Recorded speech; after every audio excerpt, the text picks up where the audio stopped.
All right. The Well, cat welcome broke the everybody glass. to our monthly mixer. And today we got Doug Millaway with us. What's the name of your studio again, Doug? Blind Owl Studio. Okay, yeah, yeah, and Doug's been writing songs and playing multi instrumentalist, and has a studio out of his home and has recorded a lot of folks. And he's kind enough to share with us today of how to get up and running with like a instrument vocal type setup. And because a lot of people don't necessarily know how to do that, but it's a great tool. It's just like anything else. If you're in a speech class or whatever, you record yourself talking, you hear all the ums and the uhs and all the things. And this is a great tool for that too. Not only to come up with your own demos, but as much as we might not like it, I know when I first started recording myself, I couldn't stand listening to my own voice, but you learn a lot, and you learn the things that you can do better, and it helps you improve as a songwriter. So, um, with that, we'll hand it over to Doug and give you a virtual applause as he enters the room. Take it away, Doug. Okay, so I have a couple of different things that I kind of like to preface, and that is first off, I work with a shared document, and so I got a shared Google Doc, and you'll see that in the chat section there's a link. There's actually I put it in there twice, but there's a link. If you click on that, you'll be able to see the document that I'm going to be working with. I teach a lot of graduate classes for Concordia St. Paul, and I use my shared document as live documents. In other words, as we're going through this, you can add things to it as you see fit. You can ask questions, put them on there. You can send links. So you can put photos of your studio, whatever you have. Just you mess up the document. That's what it's there for. It's a living document for you to be able to work with. But it's also a kind of an agenda for me to follow as I'm moving along as well. So Brad kind of gave you a little bit of my background. I've been recording in my home setting probably since about 1987, somewhere around in there. So it's been a while, and started out with literally with hanging a microphone over the fan in the middle of the living room and connecting it to an old fashioned tape recorder, and that was how I did it to start with. And as you progress over time, you get more toys and you develop more skills and things like that. It's certainly not something that happens overnight. So my philosophy when I'm working with people is that I use when I talk about education, I use education by using facilitation. So I'm going to be facilitating this discussion, and yes, I will give you some information, but I expect that you will be able to ask questions routinely throughout. And if I get to the point where I'm talking too much, stop me and say, give me a couple seconds to take this information in and to pose questions and so forth. The one thing about teaching adult learners that I've learned over the many years that I've been doing this is that you- adult learners learn best through inquiry method. In other words, I ask questions, you respond, you ask me questions, I respond. That's typically the way that adult learners learn best. And because I think we're more targeted and we have information that we're more interested in, and we want to make sure that the information we get is more applicable and valuable to us. I start out by saying that I am not the ultimate expert in all this stuff, but and I just say I'm just further along in the learning curve, because the learning curve is like one of these things that never ends when it comes to recording.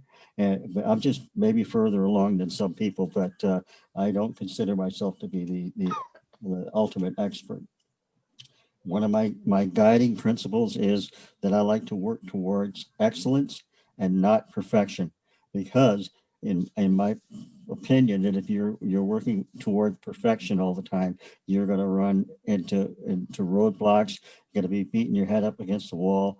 You need to understand that when enough is enough when you're doing recording, and sometimes There's always that point where if I did this slightly different, or if I did it, take 168, it might make a difference, and in bar 47 or whatever. But at some point in time, you just need to say it's good, okay, and move on. So one of the things that I also wanted to tell people is that when in doubt, and this is something that I've learned over the years, is when in doubt, use Google first, because somebody else out there has probably already faced the same problem that you're dealing with. And instead of sitting there and trying to read through 400 pages of manuals and things like that, it's just sometimes you go online, do a Google search, and in 5 minutes, you got somebody with a video that's showing you how to do what you want to do. And so that's just a really good learning tool. Also, it beats calling up the tech support people for various companies, because while they try to be as good as they can be, they do not know what you have in your studio. They don't know what computer you're operating with. They don't know what sound card you have and so forth. And so they answer questions so broadly that it really doesn't help you in the long run. I just generally put all the search items I can into Google, and it usually gets something that works for me. I say that most companies offer some level of support to customers if you're buying a piece of hardware or software, but not all of them. The company that I find to be best at supporting what they sell, it's not a sales pitch, but it just, my experience has been Sweetwater. Sweetwater typically does a really nice job of supporting what they sell. You call in and they'll do their best to walk you through a problem. The other thing that they have the advantage to is this: if they don't know the answer, they have a direct line to the manufacturer, and they can call the tech people at the manufacturer and get a response way quicker than you can. And so that's one of the other advantages that I found over the years. And Sweetwater is certainly not the only company that can do that. There's others, but that's just the one that I deal with the most. So I think I talked about the rule of the 6 Ps in a previous demonstration that I did here. And the rule of the 6 Ps is proper preparation prevents piss poor performance. Okay, so get things set up at the beginning the way you want. Make sure you got everything in line, and you're going to save yourself a lot of headaches down the road. So that's kind of where we are at this point. You guys many of you are starting from scratch, and many of you have had a lot of experience, but you know that you need to make sure you got some level of executive functioning and organization before you get started. If you are a newbie, if you're just getting started in this, in particular, the KISS system, the Keep It Simple, Stupid system is really, really important. Don't do more than you need to when you're just getting started. And the other thing that I'd like to talk about is the importance of ergonomics and understanding your studio space. Many people have a studio that's part of their bedroom, or they have a studio that's part of a little corner in the basement or whatever. But what works best, of course, is if you have a dedicated space and you're able to keep things organized, have a chair that's comfortable, because you're going to be sitting a lot when you're working on this. Make sure you got headphones and monitors that are the right size and all this in order to be able to make things easier. The other part of ergonomics is to understand that you can't sit in front of your computer for 3-4 hours at a time. You got to get up and move around every once in a while. It's hard on your back and your rear end, and it's not good on your eyes, and it's terrible in your ears if you're using headphones. So I'd say at least once an hour, just get up and take a short little stroll around, and then come back and sit down and get going again. Okay, so what I want to do real quickly is this, because I know most of you have some level of interest in, and maybe even have some equipment, and maybe have quite a bit of experience with recording. So I'd like to do just a real quick round robin and ask what it is that where you think your level is, And then what are you using right now, if anything, for recording? And then we'll kind of go from there. So I'm going to start with Brad because he's the first guy on my list up there. Oh, okay.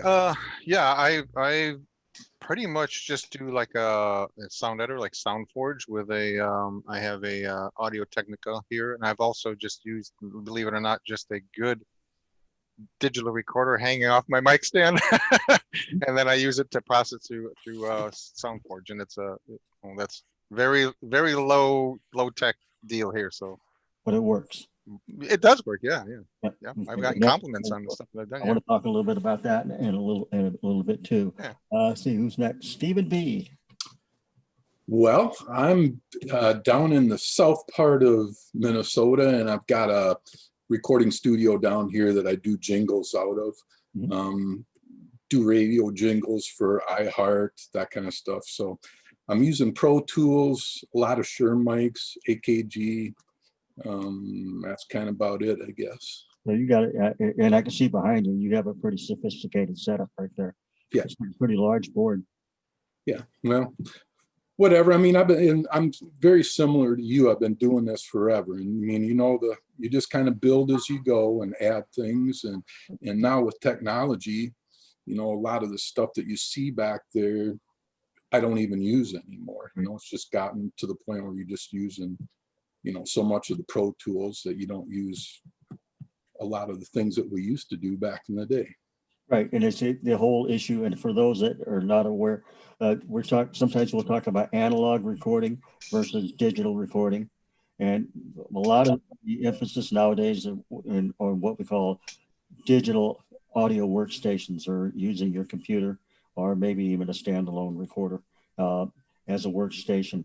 And whereas in the old days, we used to record directly to a reel-to-reel tape recorder, for example, using a mixing board and things like that. A completely different ball game, especially when you ended up having to splice tapes and things like that. It was a lot of fun, but it was tedious. So it's interesting too that actually there's those that are going back to that just for the warmth of the sound, because digital is so clean, and some people like the sound of the old tape. And I know people, artists right now that are recording on tape. So it's kind of interesting how it goes back. Yep, very much so. Well, let's go to Doyle. Hey, Doug. Yep. Just to put a plug in for Steve, he's the guy who wrote our jingle for the MAS videos when we were in public television studios, and Steve came up with our jingle. I hope you're doing good, Steve. Yeah, doing well. Thank you. Excellent. Very good. Okay, Doyle. Yeah, I'm about maybe 9 months into a PreSonus Studio One DAW, and so I'm very much a beginner on it. But I had a huge impact on my studio when we bought a new television, and I took the old flat screen that nobody would want, and I put that on my desktop here. So that's what the big blue glow is. But boy, is it nice to have that size so I can work on that DAW. And then I spent a little money on a used a real nice mic, and that's what I've been recording with. So that, like I say, pretty much a beginner. Very good. Yep. Okay. Let's see who next. Let's go to Joe Power. Yeah, Focusrite interface, and then I use Logic. And that is a really typical setup for essentially kind of getting rolling. So we'll talk a little bit about that. I think that's a really good. I mean, it can be pretty sophisticated, especially with Logic and understanding what to do with the various tracking. But as far as the interface is concerned, that's a really nice one to start with. So.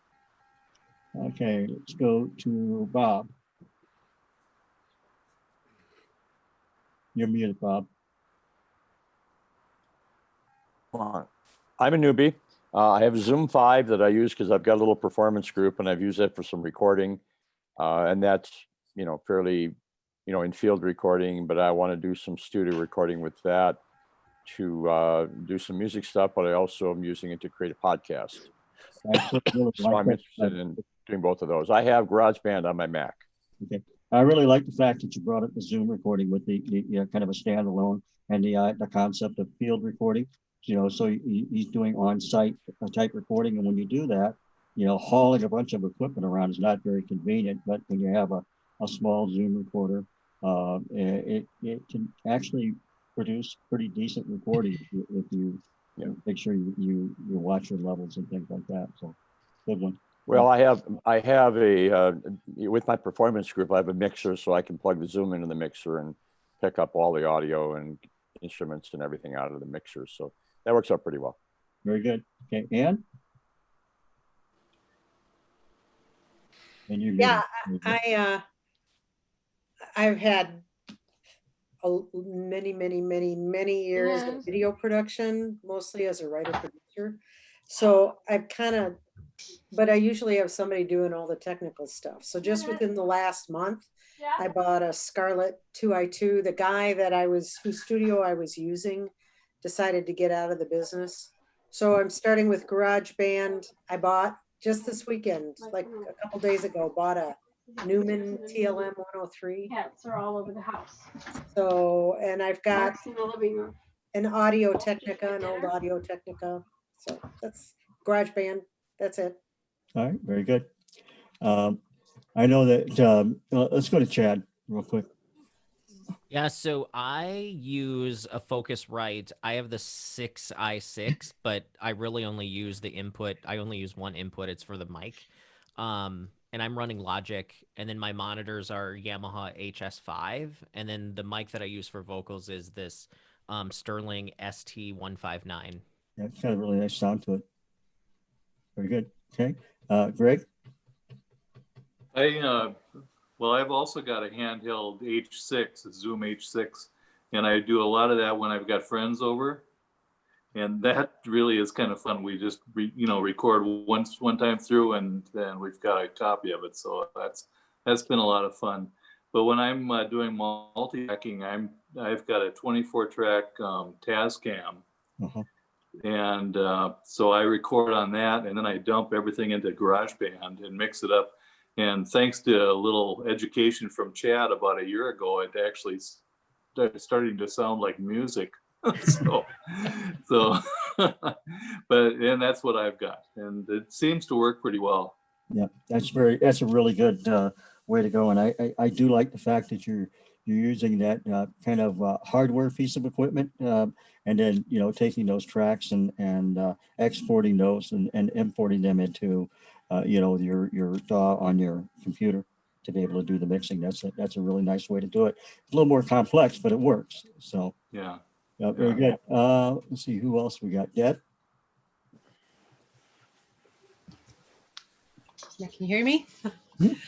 I have a PreSonus audio box, just that has a 2-input thing. My husband bought PreSonus board, so we got the DAW with the board. At one point we did upgrade to the Pro version just because that was the only way to make CDs at that point.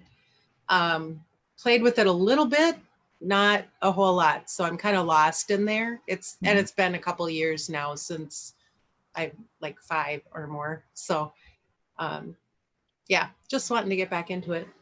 Okay. All right. So what I'm going to do now is just kind of, we've heard from a lot of different people. And one of the reasons I started that is because I wanted to demonstrate to people that there are more than one way to achieve the goal of recording. And we talked about standalone computers, the Zoom systems. We talked about the various software packages that are being used and so forth. Many of the concepts are transferable from one to another. And that's one of the nice things about this, because when we're talking about tracking, we're talking about editing and so forth. I can usually go from like my Mac that I have, and I'm running Cubase, and understand how to use the same concepts in Logic or in GarageBand for some people are doing, and so forth. So many of the concepts are transferable. So we'll come back to some other folks, but what I want to do now is talk a little bit more about if you're looking again, the shared document is handy. If you're able to bring that up in your screen and you want to follow along, yeah, you're certainly welcome to do that. So I always talk about when I'm working in the studio to begin with the end in mind. And it's like writing paper. If you're trying to do everything without taking a kind of a brain scan of yourself and figure out what is it that I want to achieve in the end, what it ends up being is pretty much a stream of consciousness type thing. And so what I try to do is say, all right, what do I want to achieve in this particular song or in this particular recording? And then once you know what your end product or have some idea what that is, then you can develop the steps along the way to get there. So, what is it you're trying to achieve? And then you kind of go from there. Here, what our end product is to have to come up with a recording system that is going to produce what? A viable demo, for you. Is it just like I think it was which some people talked about just recording their practice sessions or their jam sessions, so they have some record of what was going on, and maybe that stimulates going into the studio and doing a more of a full blown tracking of that song. So basically what it is you need to, when you're trying to put together a studio, what is it that you want? And for the beginners, basically speaking, what people are interested in is, I want to get my guitar and my voice recorded. Those are usually the two main things, or my piano and my voice, whatever the instrument that you're playing. So that's why that many of these introductory interfaces that we see they basically have two input channels, and some of them are specifically set up to use XLR input, which would be for the microphone that you have, and then a 1/4 inch instrument input as well.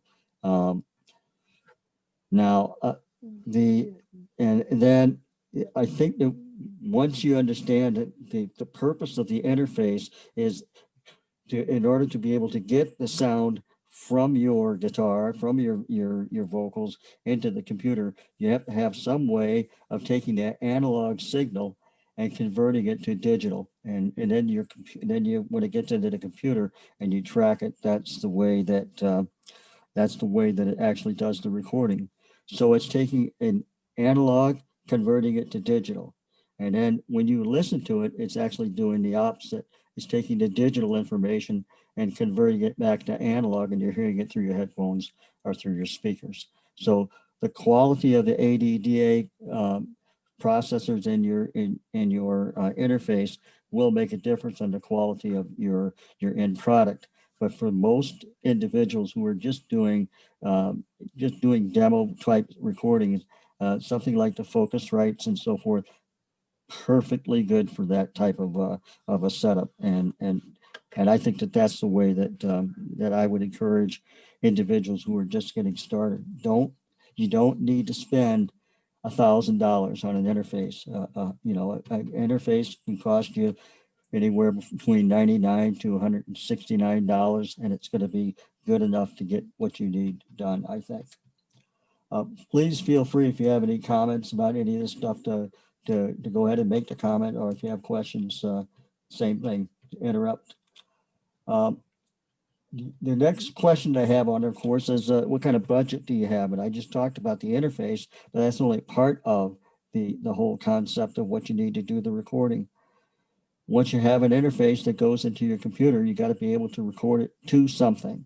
Some people already talked about GarageBand. If you have a Mac or an iPad or something like that, GarageBand is already on there. It's included. So you have a multi-tracking system built in on a Mac. For other individuals that might have a PC system, there are some free software options out there too. Doyle, I think, uses a program called Reaper. Is that right, Doyle? No, I'm on Studio One with Presonus. I know it's Vicky Morrison Goble who uses Reaper, and Reaper is a downloadable free program that you can use. And to be honest with you, Reaper is not bad. There is a bit of a learning curve, but the major advantage to it is that it's absolutely free. And then many of the concepts that you use in some of these high-end recording software is the same for Reaper. So the other question is, what do you already have in your arsenal that you can use, that you can integrate into a recording setup? Yes, it's nice to have a nice condenser microphone, but you don't have to. I mean, if you have a Shure SM58, you can use it. Your 57, you can use it. Whatever you have, you know, you obviously you can improve quality by integrating a little bit better equipment. But again, if you're looking at just getting a demo started, then, you know, use what you have and kind of go from there. Now, we'll talk about microphones a little bit, because there's a big difference between using what we call dynamic microphones versus condenser microphones. The condenser microphones are the larger microphones that you see in studios, the one like Chad showed us earlier. And those microphones are all using what's called phantom power. So in order for them to operate in your studio, there has to be another power source that allows those things to work. The big difference on a condenser microphone is they pick up everything.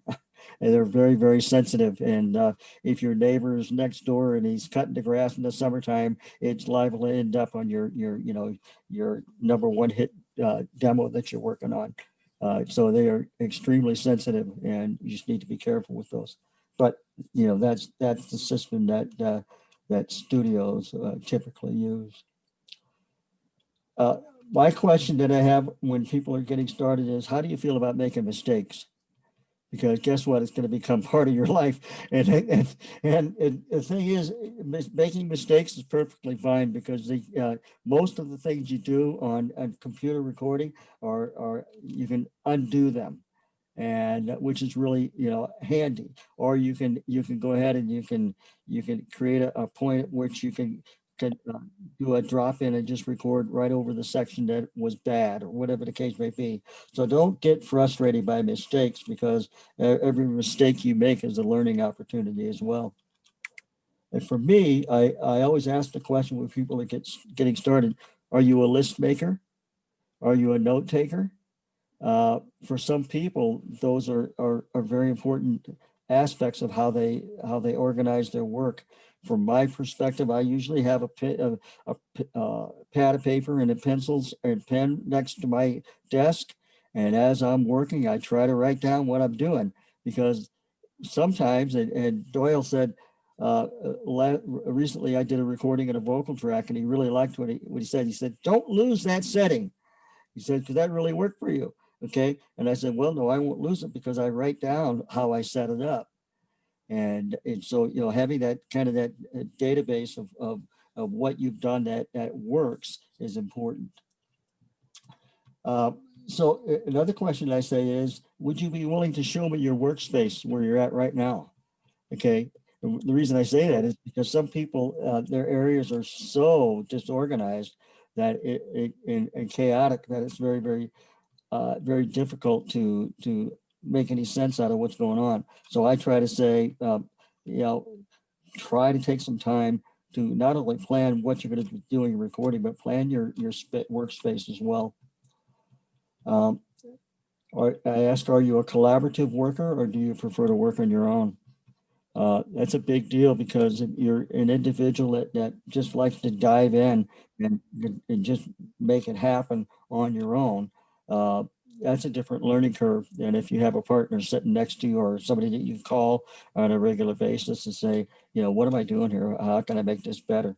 So the nice part about MAS is that you have a whole bunch of collaborators right here, and you're able to tap into one another and help each other out.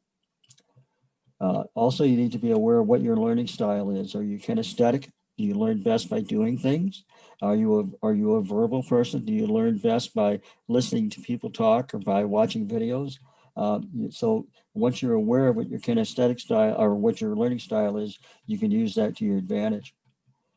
And then here's the one that's the biggest problem for people. How steep of a learning curve can you tolerate? Right? Because some people are not good at learning curves, and they hit the while it might be at a 45-degree angle, to them it feels like it's at 88 degrees, and it's like that wall is never going to get, you're never going to get over that wall. And so you have to determine what is it that you're willing to tolerate in terms of frustration, because you will get frustrated when you're doing this stuff. But you also need to understand that the more you work at it, that curve will get less and less. You know, what was 88 degrees will soon be 60 degrees. It'll soon be 40 degrees. And at some point in time, it'll be, 15 degrees. It'll never be 0. I can tell you that. So, but you will make progress. Here's another good question. Okay, when last time you got a new microwave or a new lawnmower, at what point did you quit reading the manual? Because that's what it is that you sit there and you want to read the manual religiously to find out how to do things, but you say to yourself, I just want to get going. And so you just start punching buttons, and you just have to be really, really careful with if that's your style. And the thing that I refer to is something called RTFM. RTFM means read the friggin' manual, okay? And because it will help you, but most of the manuals do have a quick start, and that's a good thing to have. Okay, so what I'm going to do is kind of share my desktop a little bit right now, and share my screen. And I want to share, make sure I'm sharing the right one, because I've got there, okay. All right. Okay, are you seeing my document right now? Can somebody tell me? Yes. Okay, good. All right, so the next question, so what do you need for a beginner recording studio? And here's why I want you to go out and get this document, because there's a lot of links on here that you can tap into. And so if you just click on those, what's going to happen is it's going to open up some links that will talk about various things that you need in certain areas. So the first question again was, or first area was in computers. And then you go over here and there's a nice little article that I was able to find that talks a little bit about what kind of computer do you need in order to be able to get started. Now, of course, anytime you get into an article, it's a matter of opinion on the level of things that you need. For example, here they're talking about if you have a Mac that you need i7, maybe not. You could probably get by with less than that if you had to. Storage right now, it says a minimum of 500 gigabyte. That's like way old. I have like 5 terabyte in my studio as far as data storage, but that's external. But it is good to have some good size internal storage as well. Most computers nowadays out of the box usually have, usually if they're PCs, they have about a terabyte of data storage internally as well. The other thing that's really nice about the computers is this static RAM that they have on it. And now with regard to starting up computers from scratch, if you got static drives, they're a lot faster in starting than the old drive to have to spin in order to be able to get rocking and rolling. So this is just a good little kind of a decent little article for you to read about what it is that you might need for a computer. Here's another good example: monitor at least 15-inch. That's to me, I can't operate with the monitor less than 27 inches myself. Right now, I'm using a 32-inch wide screen, and I have a 27-inch screen on the other side as well. So, but again, as I said, I've done that over time in terms of being able to develop. The other major question you got to say is, all right, do you want to record using a laptop or a desktop for your computer? And it are both perfectly capable of doing the recording, but it does make a difference in terms of the type of interface that you may have for your system. For example, if you've got, like I use a Mac Mini, and I also have a MacBook Pro. So in order to interface with those devices, I need to use USB-C and Lightning cables in order to make those work. Whereas with some of the PCs, you have a little bit more variability in the types of interfaces, and you can use anything from USB to FireWire to just a ton of different interfaces in order to be able to access the computer. Just again, going it down, I'm not going to get into a lot of these things in particular, but just to say that you can work with almost any computer to set up your DAW, and you should be okay. As a matter of fact, if all you're really interested in using is GarageBand, you can actually use GarageBand on your iPads as well, and it's certainly not as robust, but it works, and it does allow you to do some multi-tracking. Questions on that before I go on? Okay. Next area is the DAW, the Digital Audio Workstation, another link. Okay, this the best DAWs of 2020. Okay, now here's the thing. Most of the recording software that you get is cross-platform. So the old days, you had to be really conscious of the fact that some computer software worked better on PC than it did on Mac. That's pretty much gone. You know, pretty much everything works on both platforms. Obviously, GarageBand is one that's I think pretty much a Mac product. But anyway, what am I doing? I don't want notifications. There we go. So there are a number of different digital audio workstations that can be used. I personally use Cubase, and I've been using Cubase since as I said, about 1987, 1988. In the old days, believe it or not, the best computer for doing recording was an Atari 1040 ST, because the Atari had a MIDI interface that was unbelievably solid way back and like the years of 1989, 1990 back then. But I was actually the president of the Fargo Moorhead Atari group because of that for a while. But nowadays, I noticed that somebody said they have a Lenovo that they're using as their system, their computer. I don't know much about Lenovo, and I don't know about the operating system on that.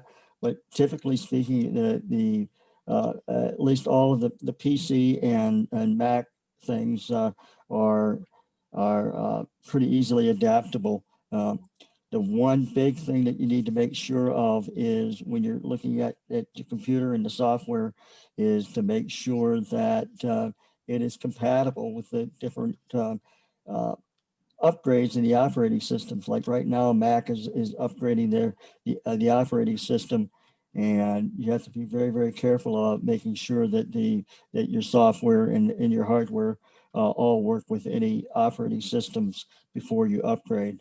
Matter of fact, most manufacturers of hardware tell you do not upgrade your operating system on your computer for at least 3 to 6 months, and to give things kind of a chance to get caught up to the new system. So many of the DAWs that are out there, there are different ways of looking at these things because people operate differently when they're in a studio. most of you are not what I would consider to be EDM typewriters, electronic dance music. So you're not going to use things like a lot of samples and stuff like that to put together your songs. But some of the software that is designed for that type of recording, like Ableton and the Fruity Loops and stuff like that. But most of the things that you're going to be doing are going to be things like the PreSonus Studio One, the Reaper that I talked about before is another one. Steinberg Cubase is one that I use, and Apple Logic Pro. So those are the primary DAWs that are out that I think that most people are using. And again, the nice part about all of this stuff is if you get experience on one of these, most of the skills are transferable to the other. And so I think that's kind of a nice piece. Reason is another one that some people use. And, you know, to be honest with you, I don't even think they make Cakewalk anymore. But so from my perspective, most of you are probably going to be using Logic Pro or something like GarageBand or something, or Reaper, things like that. Okay. Going on from there, we already talked a bit about the interfaces, the audio interface. And as I said, this would be what they kind of look like, the simple ones. This is the Focusrite Scarlett. Wayne, I think, is this the one that you have right here? Yep. Don't hear Yes, one. I do. I just bought it 3 days ago. Okay, so it's this one here, right? The 2i2. Yep. Okay. Yep. Yeah, and so he just got it a few days ago, and now you can see based on what you got here, these little inputs. You notice they have these what kind of like little crosses in there. Those are what we call Nutric interfaces and what inputs rather, and what they allow you to do is to input either a 1/4-inch cable or an XLR cable. An XLR cable that you usually use with the microphone. So in this particular case, you could choose to run a microphone in channel 1 here, and then you could direct input a guitar in channel 2. Okay, or you could do 2 microphones and put a microphone up near the neck of your guitar, and then another microphone perhaps a little bit further away from the body, and kind of do them in some sort of a cross pattern in order to be able to pick up the sound in stereo off of that guitar. So you could run 2 microphones in there, or again you could run for example, if you ran from a mixing board, you could go ahead and input 2 line mixes into that as well. So there's quite a bit of different possibilities that you could do. Now, this particular one here, it was $169, and I think that's a good value for that particular item. Wayne and I looked at what it was that he needed, and he kind of settled on this because what we're trying to do is use a program called Jam Track. I got that wrong. Jam Kazam, in order for us to be able to actually practice with one another. The latency on Jam Kazam is almost negligent, and so unlike using Zoom, which Zoom is a mess when you try to play together, but Jam Kazam actually works. But in order to do that, we needed to upgrade his input, and that's why he bought this Focusrite. So that's a good one. Behringer puts out a number of lower cost items. Most of these are going to be USB interface, and but occasionally you'll still see products out there that use FireWire and a couple of other types of input as well. So again, this is another document that you can take some time to read through. Here's a little bit a bigger picture. This one shows the Scarlett, the Focusrite, and this one is the PreSonus. I believe, Doyle, I think this is kind of like the one you're using. Is that correct? Yep, I've got the audio box USB 96. Yep, exactly. There you go. Okay, so right on the same page, you'll see that you've got links to a variety of these that you can take a look at. The Behringer series is usually a little less expensive, and certainly if you don't want to spend a lot of money, they're economical, but they're still okay. They'll still get you where you want to go. So, and again, as I said earlier, you don't need to break the bank in order to get some of the stuff done, but you do want to have at least a set of equipment that will at least record a certain level of quality. MIDI keyboard. Okay, now why I have this on there is because what happens with in most recording studios is obviously you're going to want to input other sounds than just your guitar and your vocals. You want to do some synthesizers, maybe some key bass, or even drums for that matter. But you're going to have some way of getting that information into the system, and most of the software that you get is going to include what are called VSTIs, or virtual instruments. And you can use the MIDI keyboard in order to be able to trigger those virtual instruments. So you'll be able to use your MIDI keyboard to key in bass patterns, to key in drum patterns, to play keyboard parts, synthesizers, and things like that. Now, the thing about MIDI controllers is that they look like, here's the Alesis Q, for example. I believe this is 36 keys, and it's not very many. The one that I have sitting, no, it's a 25 key, it's even less. The one that I've got sitting in front of me is at 48, but 25 keys is just two octaves. And so, how in the world do you use that? And when you're trying to play, bass notes and notes higher on the register. And the way that you can do that is within your software of your workstation. You can transpose the key so that you're able to play along the register. Now, as I said, mine has 48 keys, and here's a MIDI entry item that doesn't even have keys. And what the Akai items like this, they're actually inputting samples or maybe drum sounds and things like that. So by samples, you might have phrases, you might have different notes assigned to each one of those pads. And so instead of playing the black and white keys on a piano, you're actually, every time you punch one of those buttons, you're getting a different sound. A lot of drummers use this to program what we call beats. And they're also, not only are they programming individual sounds, but they program specifically how hard you hit them, and so the velocity and so forth.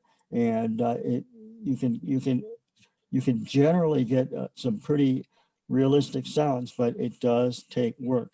Anytime you're looking at another interface that's aside from a piano, if you're used to piano, there's another learning curve. So here's another smaller item, I believe another 25 key, but it also comes in a 49 and a 61 key version.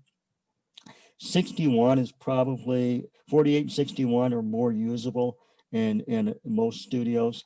I have an 88 key Casio Previa that I have on the other side of the room when I do a full-size keyboard. And the major difference between these types of interfaces and a full-size keyboard has a lot to do with difference between playing a synthesizer versus a piano. Piano, when you hit is much more velocity sensitive, and so when you get into something like the Casio Previa, that's what it's designed for, is to be able to give you more of a piano feel. These are not. These are really synthesizer. They're some people don't like them because the keys are smaller. They're plastic, and the feel just doesn't feel right if you're a piano player. But if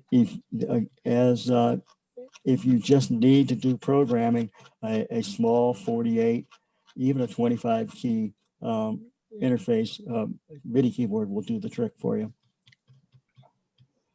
But again, every one of these has a learning curve. So is what I say. Now, studio monitors, it's kind of an interesting thing too. Some people actually have studios and they don't even use use monitors, external monitors. When I'm in my studio, I very seldom listen through the monitors until I'm finished. When I think I've reached the point where I like what I have by using my headphones as a monitor, then I will go ahead and play it through my monitor speakers. The thing about monitors is that they come in all sizes and shapes, and what you have to be careful with is that they are true and they are flat, because what you don't want is your monitors inputting what we call color into the sound. We don't want them making the sound better than it really is. Okay, you want a true representation of what it is that you recorded. And so we look for pretty much flat response on the on those speakers. The other thing you will notice about monitors is you can listen through the headphones and say, man, this sounds really good. And then you listen to the external speakers and you say, man, that sounds really bad. And then you take your CD and you take it out to your car and you listen to the car speakers. Holy cow, that even sounds worse. And so what you have to do when you're done with any of these recording processes, you got to take the final mix and go from system to system to system to make sure that you've got something that's going to sound good to the listener, because you never know what kind of a system your listener is going to have. If a person's listening to your demo through their headphones, your AirPods, versus listening to professional studio monitors, they're going to get a totally different experience if they're listening through AirPods. But so you got to make sure that what they're hearing is what you want them to hear. So that's why you want to take time to go from one system to the other to make sure that it's an accurate representation. Again, this will take you through the speaker layout, where you want them in your studio, speaker size, where you should be. Some people have near field monitors that are right by them, and then they have monitors up in the corner of their room. So they have two sets of monitors and they can switch back and forth in order to get different ideas of what the music sounds like. But to be honest with you, most of you are probably going to be sticking with, at least initially, recording and monitoring through headphones. And here's the deal with headphones too. Don't use AirPods or anything like that. It's not going to work. First off, you got to blow your ears out at some point if you have that too close. But you do want to have a good set of headphones, and they range. The cost for headphones, if you go get just the commercial ones that you see at like Best Buy that you can pick up for $30, you might as well bring them home, take them out of the package and throw them in the trash, because they're not gonna do you any good. You do have to spend a little money on your headphones in order to be able to get a quality response. This has a series of headphones that they recommend. To be honest with, this is one that I actually don't know anything about. The Focal Listen. It looks like it might be a British company. I don't know. Sennheiser, generally speaking, makes a good set of headphones for studio. Audio Technica, good. Sony, it's pretty good. Yep. More Sennheiser, AT. This is what I have right here, is the Biodynamic. I really like this set, and you'll notice that one of the things that I prefer on my headphones is to make sure that they're completely over the ears and they're very comfortable. They fit well. I do not recommend using open ear microphones or headphones. Some people like them. I don't. I think with open ear you get a little bit of bleed when you're trying to do some recording. So I tend to stay away from those. What I say by bleed is, actually hearing the sound coming from the open ear. I think they are. Some people think they're more comfortable, but not for me. See, these here, just scratch that out. You don't want those. Okay, I'm going to stop for a second and just ask if there's any questions at this point before I go. I have a question about speakers, Okay. monitor speakers. You said you want a flat tone, and I know that. So my speakers have EQ on them. If I put them right on 0, all the dials, is that flat? It's probably okay, but again, I'd have to look at the specs on the speakers that you're working with in particular. I think you told me that they are linear, where you have one plugged into the system and then you have a cable running to the second one. Is that correct? Right. Yeah. I don't know how well that works in terms of separating the sound as far as panning is concerned. So I don't know what to tell you without, you can certainly send me what you have and I could take a look at it. And I prefer a set of speakers that again are designed for studio monitoring. I use Tannoy active speakers in my studio. They're British speakers and I've had them for years and I will never change them because I just absolutely love the sound that I get out of them. Which leads me to one question that I failed to talk about when I was talking about monitors, and that is you have both active and passive monitors. Okay, an active monitor means that the speakers they have power, their own power system. A passive system relies on power coming from a power amp or something like that in order to be able to get the sound.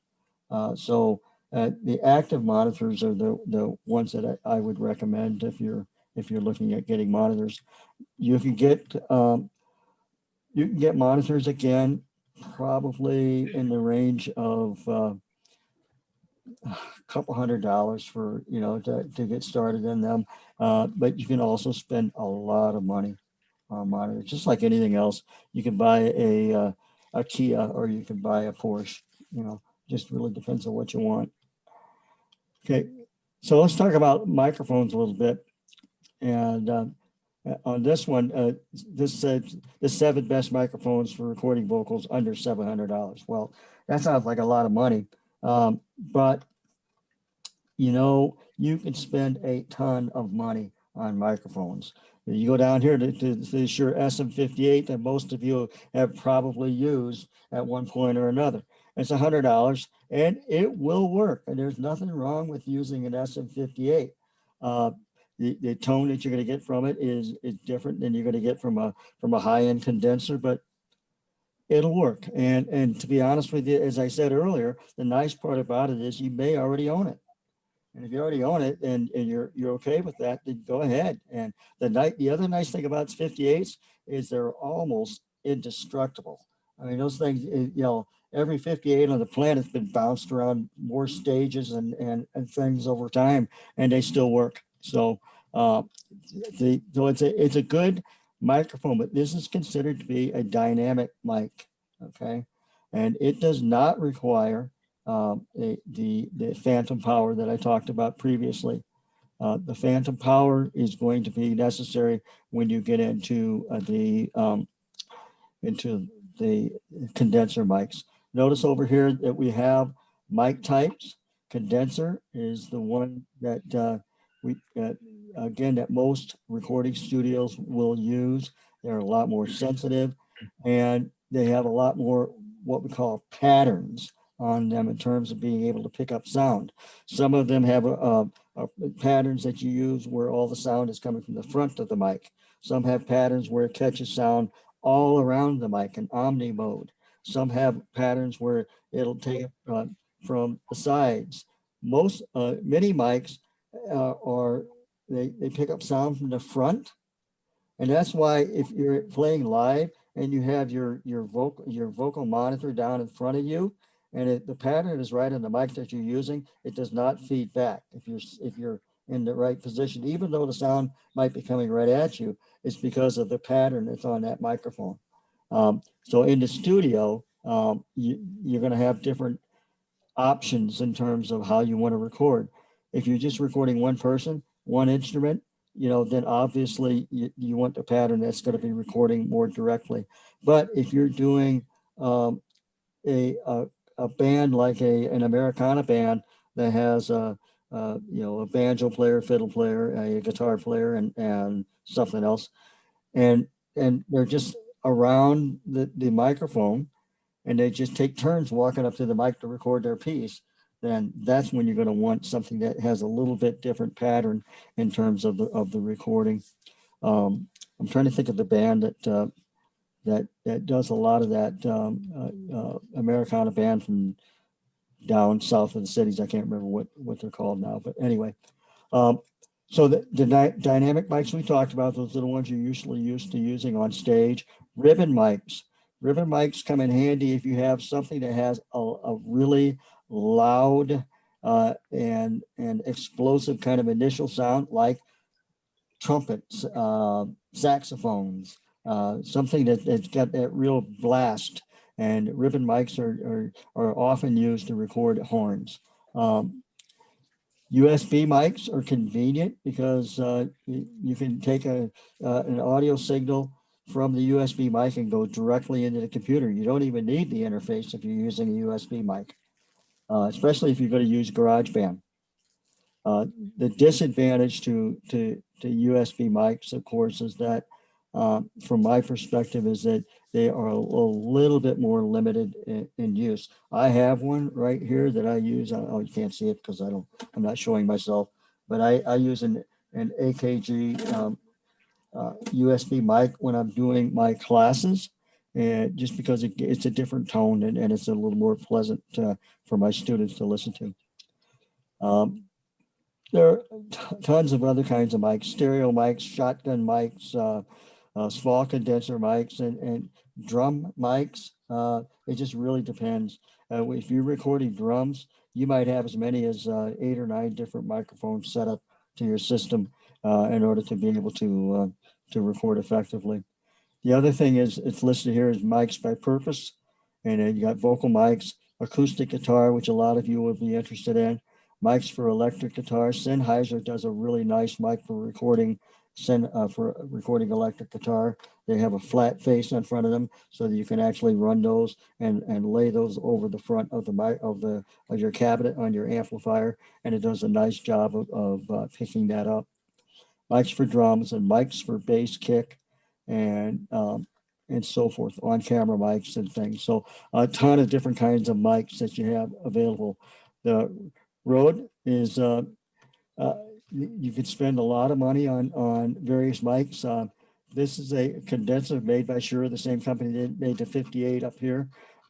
This is another one that Shure makes, and you can see that the use for this one, radio broadcasting, screaming rock vocals. Doyle, there you go, screaming rock vocals. You get one of those for your next song.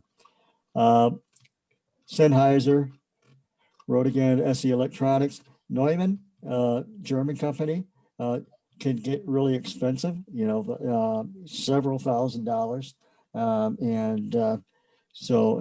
And you said, I think you had a Neumann, which is kind of impressive.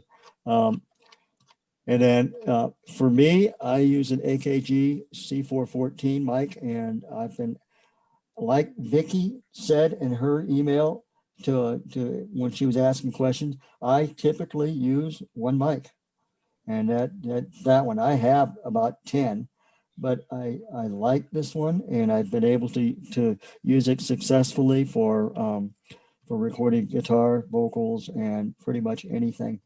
I also have a original Russian mic, that Octavia, that I bought many years ago at a pawn shop for $59, and it came with another mic with it, and I got both mics for $59 and got it home, and it's company. Obviously the pawn shop didn't know what they were, because I sold the smaller condenser mic on it for $350, and I'm still using the other mic, and that was probably the steal of the century as far as my mic acquisition is concerned.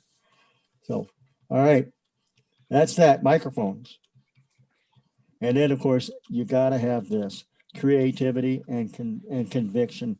You got to, again, think outside the box. Just because something says you're supposed to do it this way doesn't mean you have to do it that way. You can be creative and do what you want.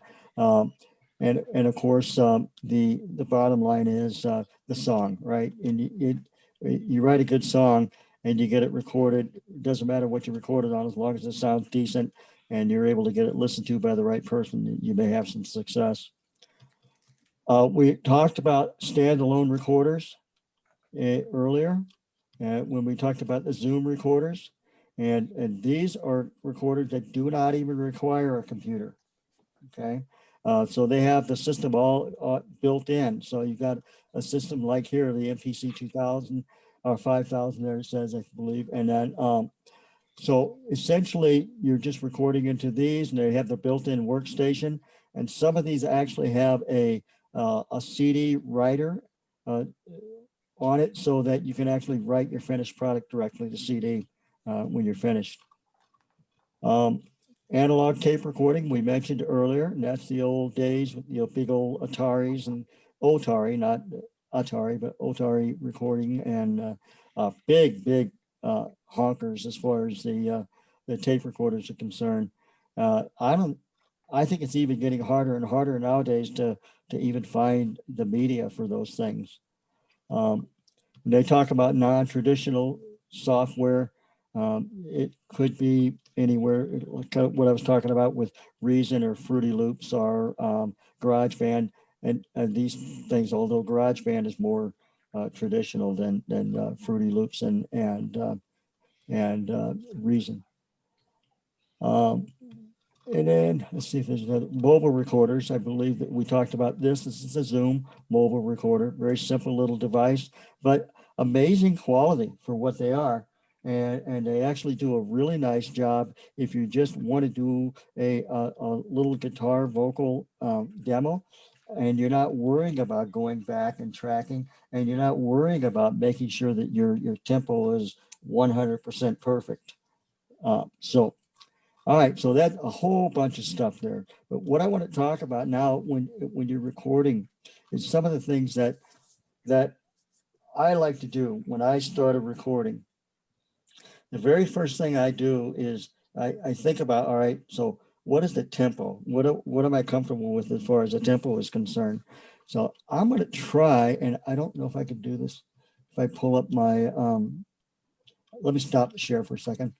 And I'm going to see if I can pull up my Cubase. Whoops, wrong one. Cubase, and see if I can get you guys to see it once I get it pulled up. And that one, okay. Now, as soon as it gets done loading, then I'll kind of take you through some of the steps that I like to do when I'm first starting a project. What's going on now is the program is going through and it's trying to find all the different plugins that I have. So what I would do here in Cubase, can you guys see that? Does this say Steinberg Hub? Okay. Yes. Doyle says yes. All right. I So can- I get to the Steinberg Hub, and the very first thing I'm going to do is create a brand new track. And so I would create empty. And when I create empty, I'm going to get the first thing it wants me to do is to name it. So I'm going to create a new folder, and I'm going to call it sample, just because I don't know what else to call it. So now, and then I'll open that, and it'll create these. Okay. All right. Back over here. So are you still seeing my Cubase? No. No, Because it said No. something about it had a problem with, Yeah, you unshared. You must have hit a hotkey and then unshared. You. okay. All right, here we go. Now you see it? Yep. Okay. All right, so I get this blank screen. There's nothing there. And so first thing though I want to do is I got to set a tempo. The default tempo for almost every song that you record is set it at 120. And because that is kind of the rhythm of life. It's 120 beats per minute. But not every song you record is going to sound good at 120 beats per second. So, or per minute rather. So you need to change to whatever you want. The other thing you do is you got to set your time signature. If you're recording a waltz, obviously you're going to change that to 3/4. But in this case, I'm going to stay with the 4/4 on this. Okay. So on almost all of these DAWs, the first thing you're going to do is decide, well, what do I want to do? A guitar and a vocal track, that sounds kind of good. So what I'm going to do is I'm going to go up here and say under project, add track. And I'll say, I'm going to add audio track. And I want to add 2 tracks. And I want them to be mono tracks.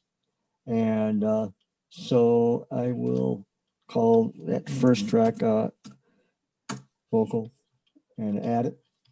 And I have Vox 1, Vox 2, but I'm actually want to set this up so it says guitar instead. So now what I've got is this set up so that I can actually do some vocal recording on track 1 and the guitar recording on track 2. Here's the deal. Wayne and anybody else who's ever recorded in my studio knows this. I am a stickler on using a tempo track and using a metronome. And because here's why. Because inevitably people come back and they say, oh, I really like how I did the chorus the first time, but I hate what I did in the second time.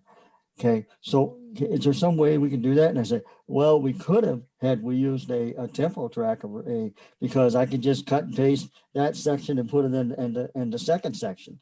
But because your tempo, when you get it the first time, is different than how you ended the song, I can't do that. You know, you can, but I'm not going to get into that. But for simplicity's sake, we want to make sure that the tempo is solid throughout. So on most of these workstations under transport, in my case here, you have a metronome set up. And I can go in and I can say within this metronome, I can tell it to click while I'm recording, click while I'm playing if I want to, click during a 2-bar count in, and so forth. So in this case, if I wanted to record a track, and hopefully you can hear this, I'm not sure if you will, but we'll try it. So it's counting to 4 twice. And then at that point, it'll start to do the recording. But you'll notice that I'm not getting any signal up here. Okay? And the reason I'm not getting any signal is because I haven't set the bus. The track doesn't know where the sound is supposed to be coming from. Okay, so I have to go up into the studio and I go to my audio connections and I got to tell it that, all right, the input is coming from my mic input on my system. Now, this will be important for you guys later on when you get into doing the recordings to understand how busing works, because it could be very, very confusing to individuals that don't understand. It's like, you know, plugging in anything, you got to know where the source is. So now that I've told it that it's going to come from there, that if I hit record, now I'm getting a signal. You can see the signal there, not very loud. So then I would increase the gain on that. There you go. And my signal is better. So I hear myself play back.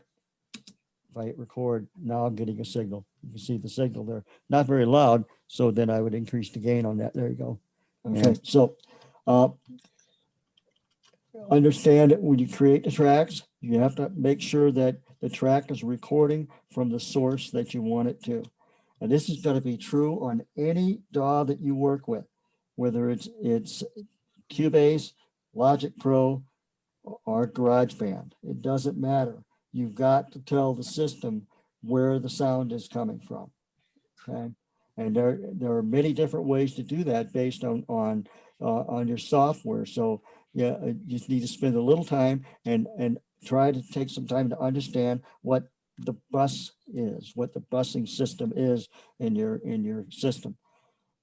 Now, one of the things that I like to do is I create a track, and remember I talked earlier about VSTIs or virtual instruments.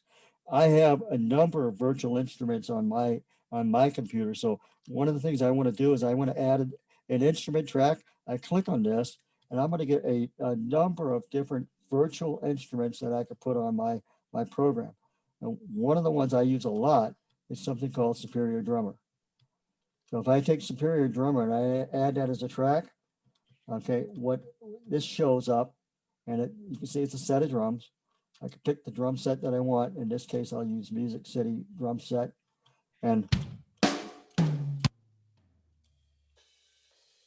I have all these sounds that I can use. And I could go in on this because the default for inputting information on a drum track is MIDI track 10.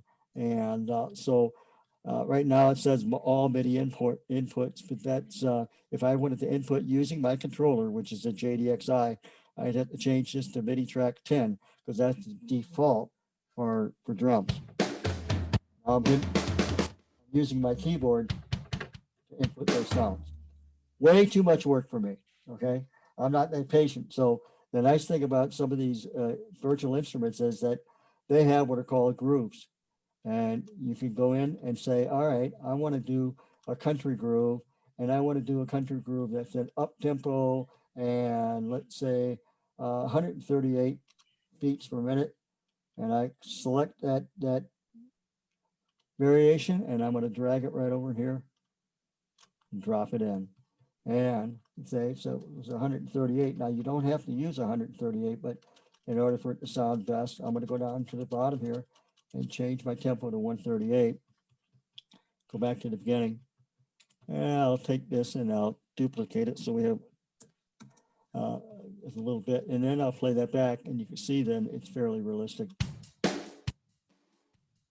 Now, what I like about this is then now when I'm recording it, I just put very simple. You hear how I like to just 1, 2, 1, 2 like that. That is going to keep me on tempo throughout the song. So I'll copy that thing like 30 times, and all it's just doing is boom, bop, all the way through. And it's going to keep me where I need to be when I'm playing my guitar or when I'm doing keyboard or whatever the case may be. So I would highly recommend that you either use the metronome that's built into the system that you have, or if you have the ability to bring in data from something like Superior Drummer or some other drum program that you have access to, that's the way to do it. Because again, as I said earlier, if Doyle says, I really want you to use the third chorus that I recorded in the first, and I'll say, okay, I can do that as long as you recorded using a tempo track. If not, you're making my job 10 times harder. Wayne knows this too. Wayne and I have worked for a number of years now, and he knows how I operate the studio, and I tend to pretty much insist on that. As I said earlier too, there are a number of instruments. Let's say I wanted to add another instrument track, and instead of using that, I have the ability to use another program called Play right here, and I'll add a play track.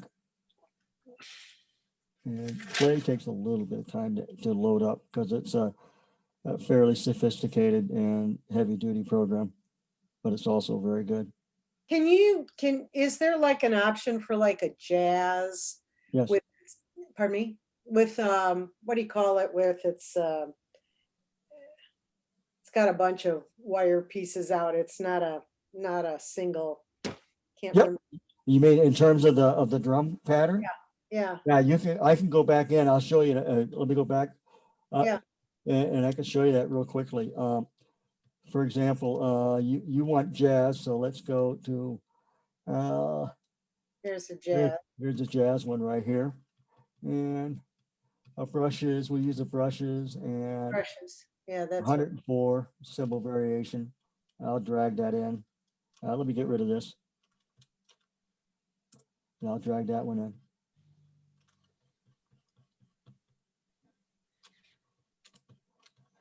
And let me also increase the volume on this so it's a little easier to hear. I normally would not run it all the way to the top, but I don't know what you're hearing on your end. And that was what, 134 is the tempo? Oh, 104. Let me bring this down.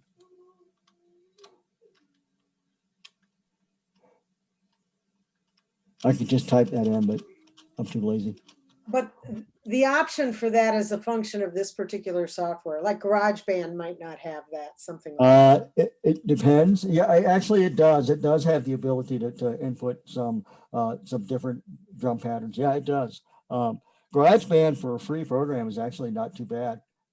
It does have some instruments with it. They're not very high quality, but there are instruments in there that you can use. So here's that drum pattern. Probably not exactly what you're looking for, but gives me the gist. now I will tell you that this is really interesting because it leads you to another instrument that I'll get to in a second, which is I can use Band in a Box as part of this too. And my Band in a Box integrates right into this DAW. And if you know anything about Band in a Box, what that does is I can actually take what are called recording styles and use those styles, and the quality of the instrumentation that you get from it is pretty impressive. I'll show you one in a little bit. I'll show you how that works. I'm going to go back to this play first though, and show you a little bit about that. Let's say that I wanted to record a something like a string track, and I just wanted a violin. This is East-West samples, and they're online. They're really nice. So if I go here and I say I wanted to record a violin track that uses a really pretty decent quality of sound. First thing, again, as I said earlier, I got to tell it where am I getting the input from. You can see that over here, I'm using my keyboard to get that. So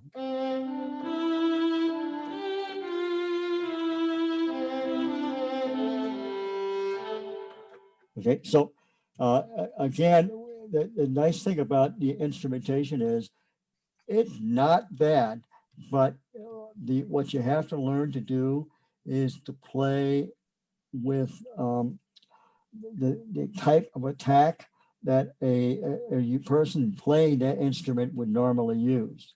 Okay, and that's not easy when you're striking keys instead of drawing a bow across strings.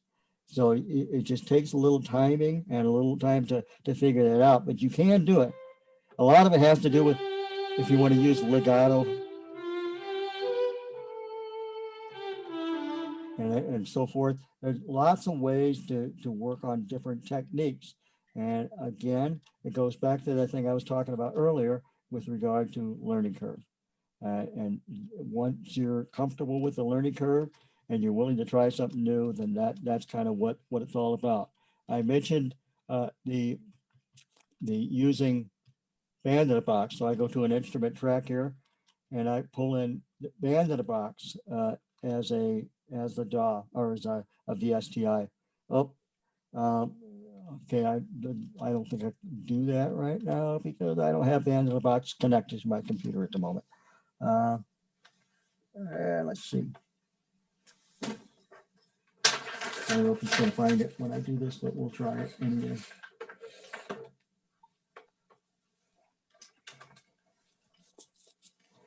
Now let's try, see if it'll work. If it doesn't, we'll just skip it. I'm going to remove that track because I would like to show you how that works if I could. So were you using a MIDI keyboard just now that you were using a keyboard? Yep. Mm-hmm. Okay. I was using my little 48 key. It was a Roland JDXI keyboard, and I had that right in front of me on my desk. Whereas if I want the piano feel, then I'll use the Casio Previa, which is again the weighted keys and 88 keys and so forth. So it really depends. So this is the Band in a Box plugin, and you'll hear the term plugin a lot. And what plugin refers to is just something that it works within your digital audio workstation. And in this case, what I can do is I can, the really cool thing about this is I can put in just keys or chords, C, A minor, F, G, okay, which is a pretty standard pattern. And I take that and I'm gonna copy that. I'm not used to using this particular, there we go. Command C, and I'm gonna just paste it again, and one more time. So, all right, so now I have this pattern that I put in there. And what I'm going to do then is I'm going to go in and I'm going to select the style that I want to play that little 4-chord pattern. So it's going to open up a series of styles here. And so you kind of like, it's in 4/4, we know that. Okay, let's take a jazz swing at 4/4 and a crooner big band. And let's use that. So I can put that. Now what it's going to do when I go to play this is I'm going to generate that as a track. And it takes a couple seconds to generate that. This is so cool to be able to do this. And in the old days, this was really, really difficult to do because you had to input everything, you know, by hand. It was just hard. Is band in a box just a bunch of different instruments that you import into whatever you're? It kind of, it's what you're listening to here. When I drag this in, I'll show you. When I drag this in, let's take it up here at the top, is put that on different tracks. These are what are known as real tracks. So these are actually real players that have recorded these things, but the algorithm takes these chords structure that you put in there and it figures out how they go together. Okay. And so you'll hear actually, these are real musicians playing it, but it done in a way that, so here you go. Get the count in and then it starts.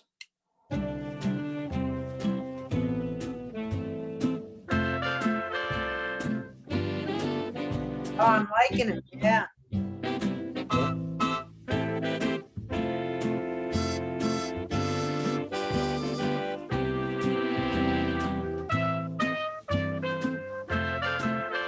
Anybody want to dance?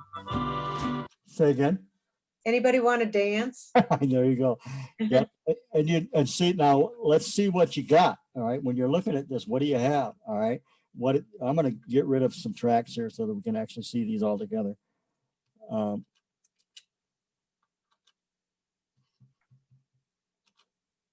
So what it generated for us there was the bass line. So listen to the bass line. You can listen to any of these things individually.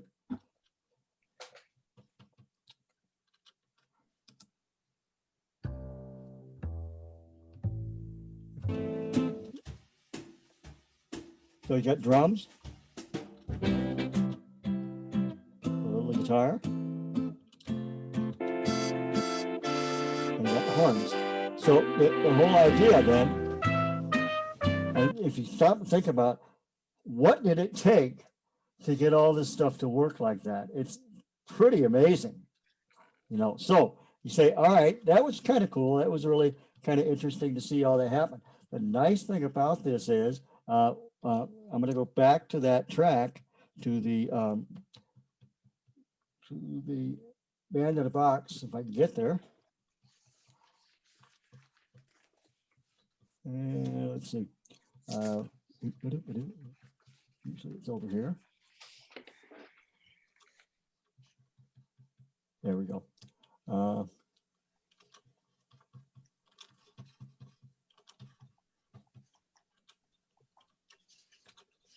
I don't know, for some reason, I'm not seeing my the band in a box over here that I usually do. I hope I didn't close it.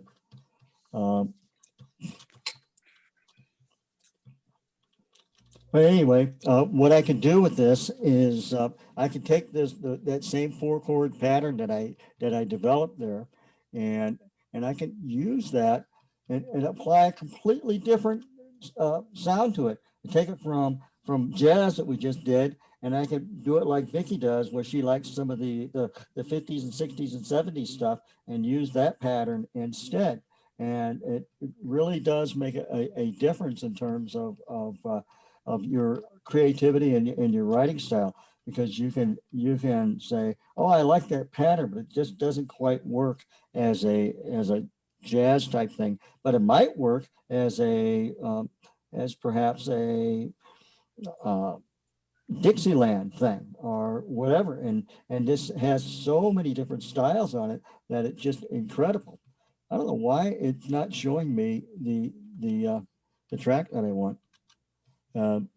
So what else is new when you're trying to demonstrate something, right? Okay, nope. All right. Anyway, I'm going to give up on that. So let me see. Hang on a second. So like when you create these, they're kind of like backing tracks is what you're making. So you could like play along with them when you record. Basically, like if somebody just wanted to do a guitar vocal, I mean, they could just do a guitar vocal, but they can back it up with this, and they got themselves a whole You got it. whole thing. So I mean, like now, let's just say you have that track there, and you Yep. have it in say a blues or something like that, or Mhm. that, and then then you just arm a track for your guitar. You play along with it. You can arm a track with your vocals, and you can sing along with it. And if if somebody didn't have, I'm thinking of a beginner that says, "Hey, I just have a guitar and just have a vocals." Well, you could do the same thing in here, just like you did before. Just arm those two, and then just excuse me, and then just record it. So it's that's great. As long, Brad, as long as you have a click track. Yep. Oh yeah, the click tracks. I'm totally in. I'm with Doug on that because I found that in myself when I went back and listened to my own recordings, and I thought I was on beat, and I really wasn't. Okay, so well, I'm going to select the style that you're just talking about there. I'm going to take that resonator guitar, even eighth blues. Okay, say okay. Bring that. The reason I couldn't pull that up earlier is apparently I must have closed that Band in a Box track, so it wasn't available anymore. So now, you see, I have the same exact chords I put in before, right? C, A minor, F, and G. But what I'm doing now is I'm choosing a different style. It's generating up here. You'll see that it's generating the track. And as soon as that's done, excuse me, there you go, done. So I'm going to take this and drag it up there. Tell it different tracks. Okay. All right, so now it's the same 4-chord pattern, only now we're going to listen to it as something else.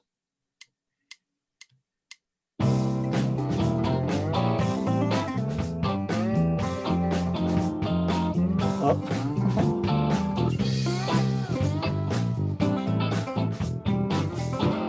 You notice that the bass is like hyper loud.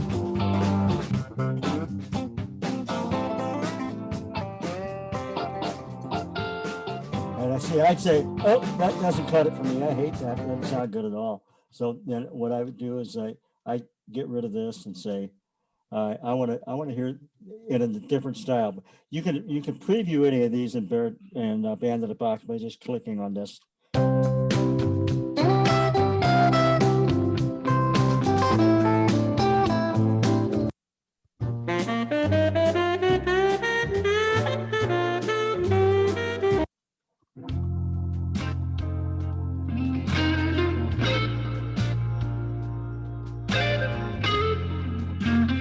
Go to bluegrass, reggae.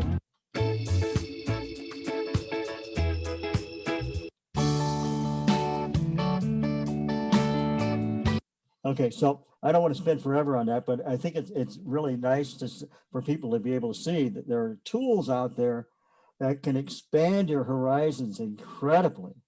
Okay, again, every one of these things, though, whenever you introduce a new tool, you're introducing a new learning curve. If you're comfortable with that, then you're fine. But what you want to do is make sure you understand the basics before you get into the more difficult stuff.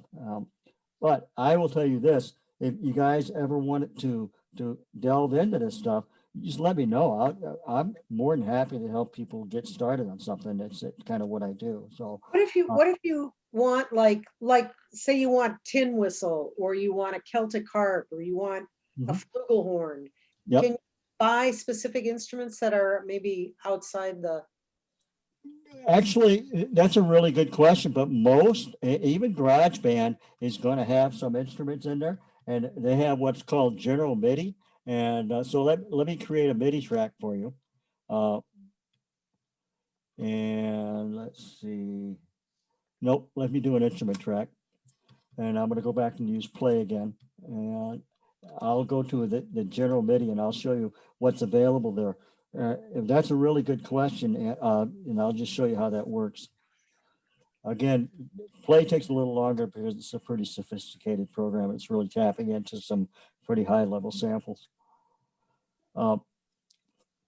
Once it gets started, it's worth it. All right, so within this, these are all programs that I have listed, that I have installed. So I go to the Goliath, and you can see here, I have the ability under Goliath to put in drum kits, guitars, choirs, electric bass, electric guitar, the whole thing. Now you wanted something like tin whistles and all that stuff. If you go to a general MIDI, you're going to see various things like sound effects, percussive, ethnic instruments. Let's go to ethnic instruments, and let's say a koto, and you want to see what that sounds like. Let's load that. And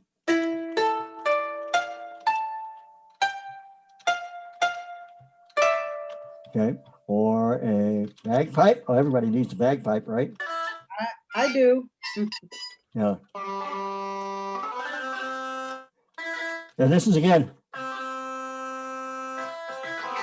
and this is where understanding how to play the bagpipes to begin with is important, because I don't know the attack on it. You know, I wouldn't have a clue how to do it. So you got to have the drone. yeah, right. Oh, there you go.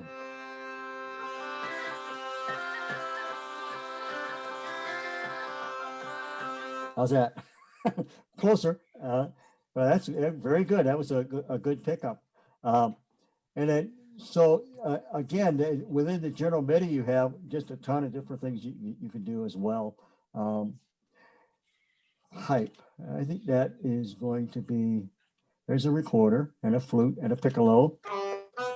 Oh, gotta play it. You said you did have a recorder there? Yep. Is it a soprano? Do you know? I'll do the recorder.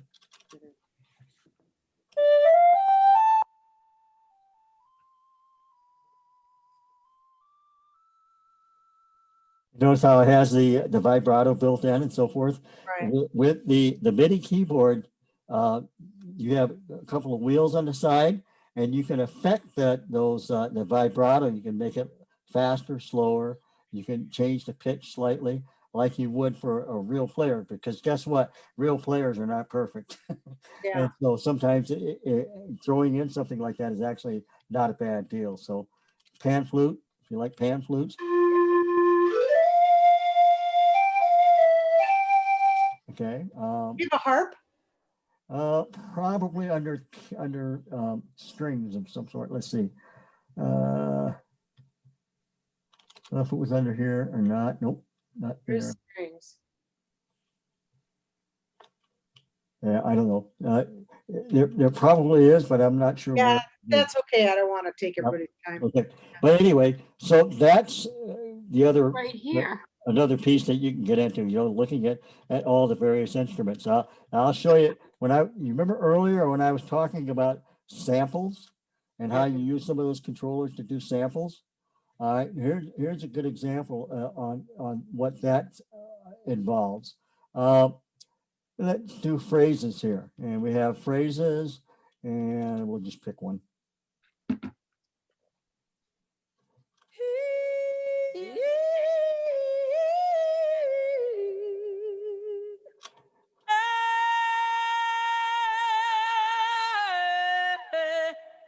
So that's samples. Remember that MIDI controller that just had the squares? So what you would do is you would assign some of those squares, and then when you needed that particular sound, you would hit that square, and it would play it, you know. Now, how useful is that? Who knows? You know, it really depends on your level of creativity and where you want to go with that. Probably the most Well, here's some, if you're into doing music that involves sound and film.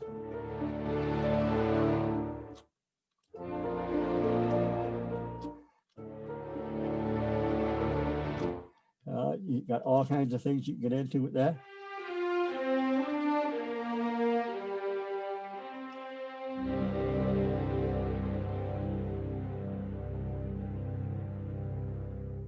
Pretty cool.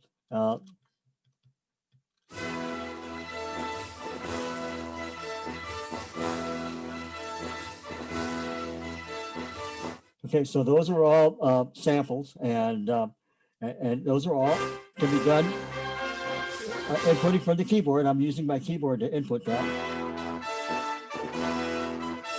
Remember I said earlier about touch sensitivity? Yeah. You can barely hear it. I'm hitting the same key, I'm hitting it with force. So it depends on what dynamic you want. If you want it to be very loud, if you want it to be in the background, whatever the case may be. So that's that.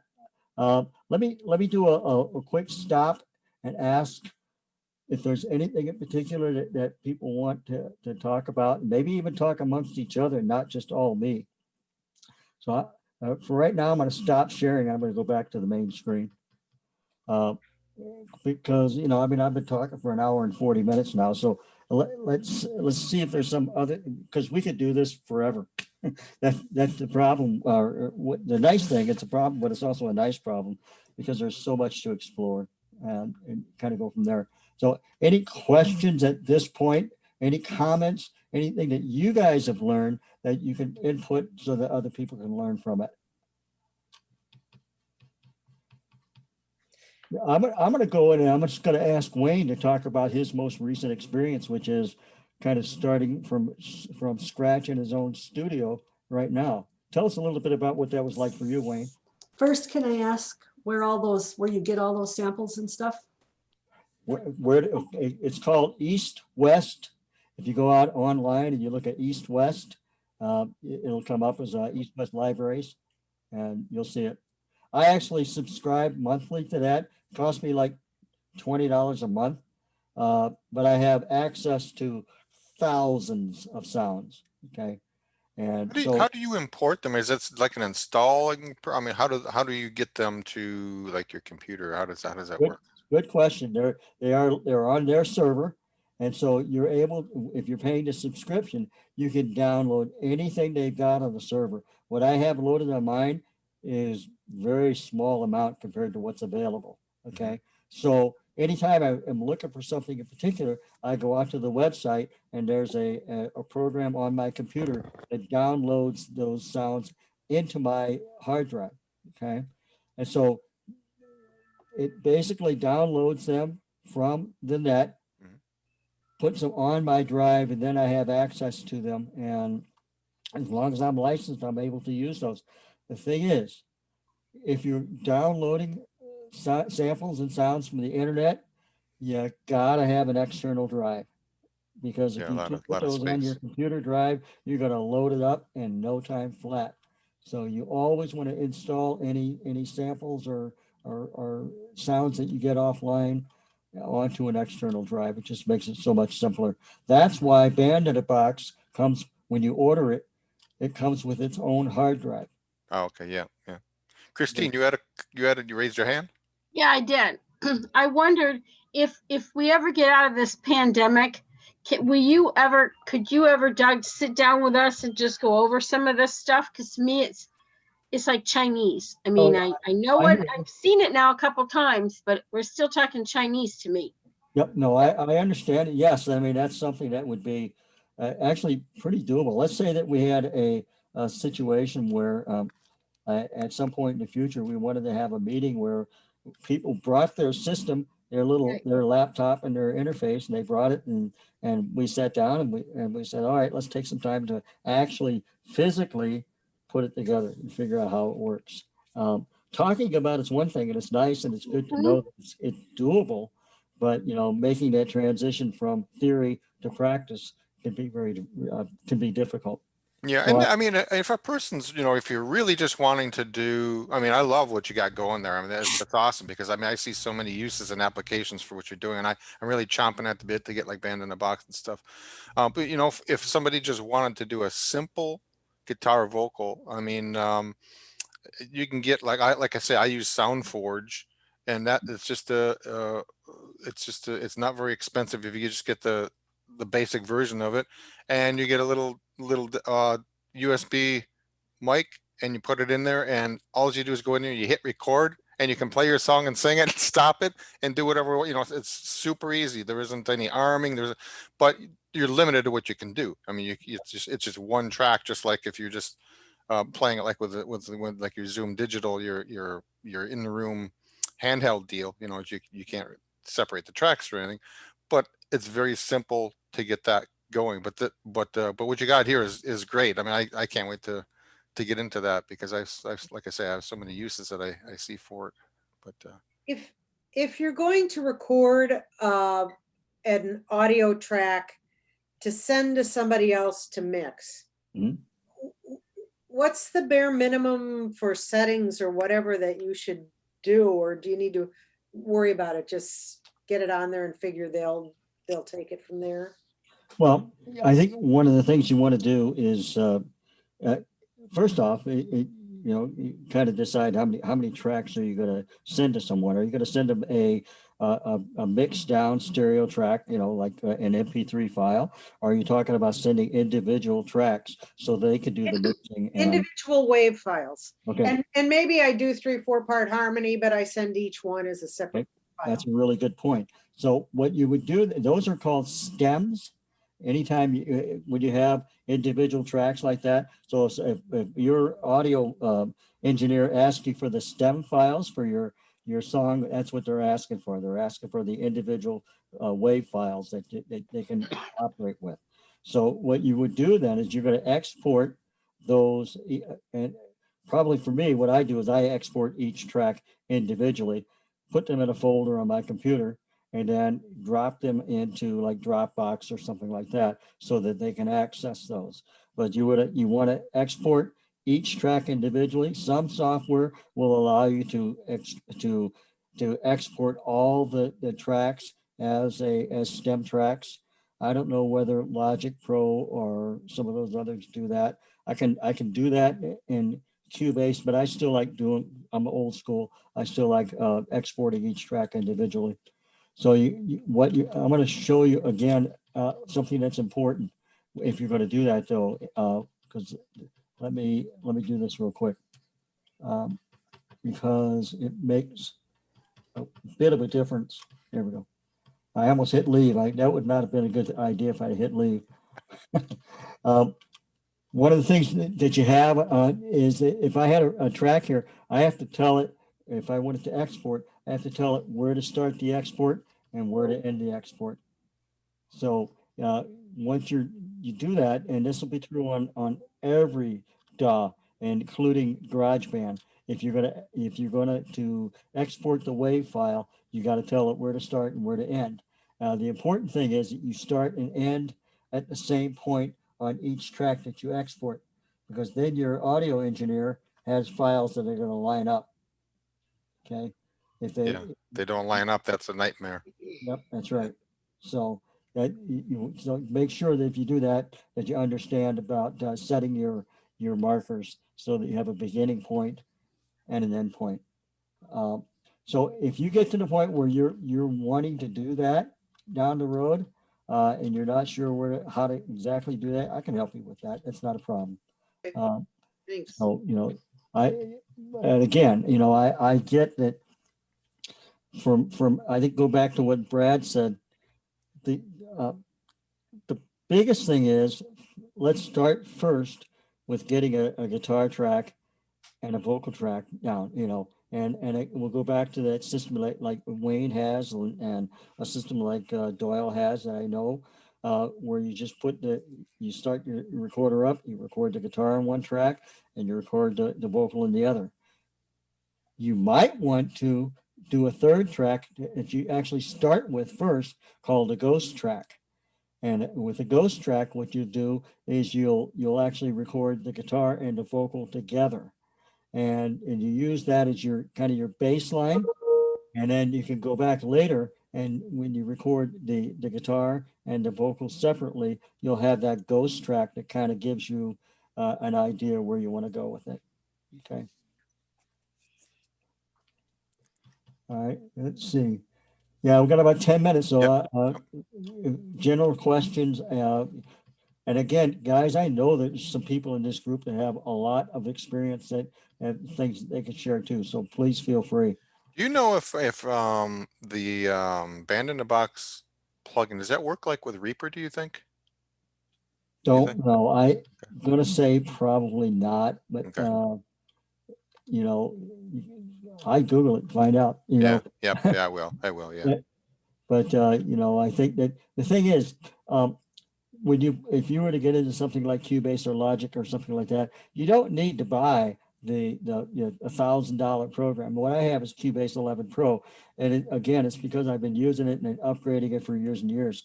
But you can get into recording on Cubase for $99, and if you get them on Black Friday, you get it for less. So that kind of stuff, and you know, on a $99 software and GarageBand, they're going to do basically the same thing, but you're right in terms of integration of some third-party software. It's probably only doable with certain things. So I'm not even sure if it works with Logic, to be honest with you. But it's a VSTI at my, I can't recall. Doug, let me just say this. I started writing songs in 1968, and I started recording in 1998. And I will tell you that all this stuff was so far above me that I had no clue about what was going on. I never wanted to be a studio engineer. I never bought anything. I had GarageBand on my computer for years, and my granddaughter had to teach me how to use the cotton picking thing. But the point is that having met Doug in 2013, who's got all of this stuff wrapped around his fingers and knows it 40 ways from Sunday, he's convinced me to start getting into some things that I ordinarily would not do. I just wanted to write them, sing them, perform them live, and record them and release them on CD. Well, nobody does CDs anymore, so I had to get into this this whole game that Doug has been explaining to us all night. It's a really I'm only scratching the surface after all the years I've been at songwriting and performing live. But thanks to Doug, he's dragging me kicking and screaming into this whole world of digital recording. And you know, I've got all kinds of cool gear around me here. I don't know what to do with half of it, but fortunately, Doug is kind of shining the light down into the dark cave that I'm trying to negotiate. Find somebody who can help you with that kind of thing, or dedicate the time for yourself to come to know what you can do with all this stuff. And I've got Band in a Box. I've got, you know, all this other stuff that I've purchased, but I'm only using them on the most surface levels. But I can see the future is going to require that I'm going to have to get a whole lot smarter than I am right now. So, Doug, thanks a lot for shedding a little more light on this whole thing for everybody. Well, you know, the thing is, Wayne, and here's the cool part about it, is it's really changed how you and I work together. Absolutely. Right. For example, you know, especially with COVID, because, you know, before Wayne was driving 90 miles up to my house whenever he wanted to record a vocal track. And now he sits in his own studio. I send him the basic track, and he records the vocal track on his own, which is really helpful in terms of a production, from a production standpoint. Did the same thing with with Doyle on a song that we did for that the project, the co-writing project we just went through. I just pulled that up, and so let me do this real quick. Let me share this one with. While he's setting that up, the other thing that's going to happen here is we've got Jam Kazam now. Both of us have Jam Kazam, and there's no delay, no latency between the two of us. And he can be in Avon playing, and I can be in St. Paul playing, 80 miles apart. And it's just like we're sitting next to one another. And so we can rehearse for our live performances. We can work up new songs. We can do all kinds of things with that technology. That's what I'm really excited about. Yep, and within Cubase, there's something called Connect Pro too, which is I could be in my studio here in Avon, and Wayne could actually be recording using his microphone in his studio, and the actual track records on my computer here in Avon. Nice. So it's pretty impressive what the technology allows us. And this is a song here. I'm just going to play about first section of it. But Doyle did all the vocals in his studio in Bemidji, and all the rest of the stuff. You'll hear horns. You'll hear all kinds of stuff that was done here in the studio using all the tools that we've just talked to you about. So.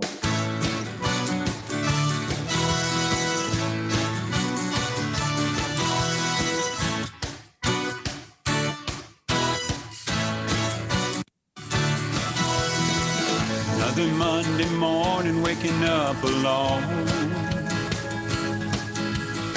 I hear you downstairs on the telephone. Seems like we don't talk much anymore. Kiss goodbye as you're walking out the door. It's a human complication, not enough information. You go one way, I go the other. Modern communication. So anyway, just a little sample of what you can do, and it's so much fun. You know, when Doyle or Wayne or whoever sends me the vocal track, I'm able to drop it in because it just makes me really happy about it, because I love to write, and while I'm okay with my vocal tracks, I know that there are people who can do it better, just like people who can play guitar better or play piano better. And if I can tap into them to help me out, then great. I mean, that's what this whole collaborative piece is all about. And that's also one of the reasons why I like the whole concept of MAS too. So. Yeah, this has been really, really helpful, really, really great. I mean, it's a very good overview of things and what can be done, and I think it's been really, really helpful. If people wanted to get in touch with it, now they, well, of course, they can get in touch with you off the MAS site too, right, off your profile. Mm-hmm. Yeah, and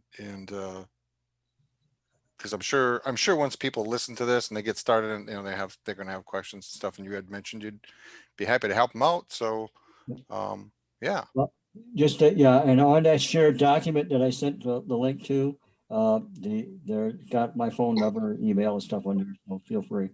Okay. Thank you very much. Yeah. This is great. Really appreciate it. Yeah. Thank you. Thank you. Thank Yeah, you. thanks a lot for your time. I really appreciate you doing it and expertise. And what a lot of people don't realize is it took you years to get to what you what you just dispensed in us in 2 hours. And it's just it's a flash. It can be complicated, but it can be it's very simple to get started. But geez, the things that you can do to make it a creative project with all the styles and stuff that you can do. That's really I great. appreciate you guys letting me do this, and it's kind of like doing the cliff notes of the Bible in a way, because there's so much to it, and but how do you condense it to 2 hours? And so every one of these topics that we had could be a 2-hour session. Yeah. Good job, partner. Thank you so Thank you very much. Thank you very, very much.